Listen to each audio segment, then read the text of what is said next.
Hey, good morning, church. Buddy Gozy here, wanting to give you a quick recap of week 2 of our series called Balanced, where we've been looking at what it means to be a people walking in line with how the Lord desires us to view, spend, and approach our finances in a godly way. And last week we laid kind of a foundation of what it means to be balanced, and this week we wanted to build on that by seeing what is the objective for the balance that we should be achieving in our finances.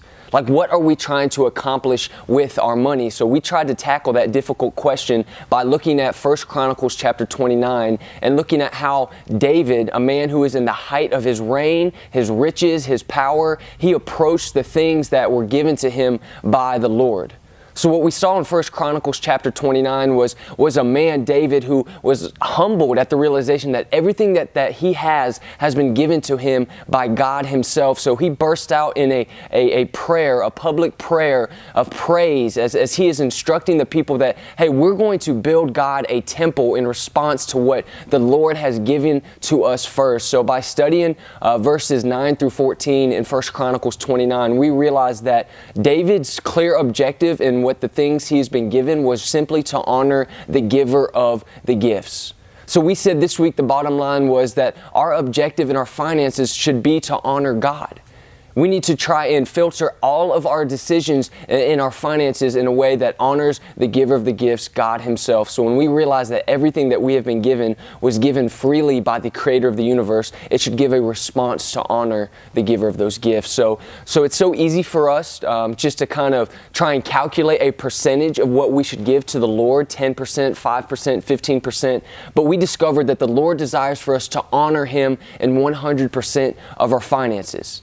And what that requires is for us to live a life of surrender, to say, God, I give you everything. From what I tithe and give, to what I spend, to what I think about, to the bills I have to pay and the hours I have to work to do that. Like, what does it look like to be a responsible steward, to honor the Lord completely in our finances in a way that gives us freedom, is liberating in our finances so that we can pursue the Lord and what he desires us to do with our money. So from there, we said that we don't have a God that takes, but we have a God who gives. From giving his life to giving his son to giving us our salvation freely by grace through faith, we realize that we have a Savior who is not trying to take something from us, but is trying to give us something because he is a giver.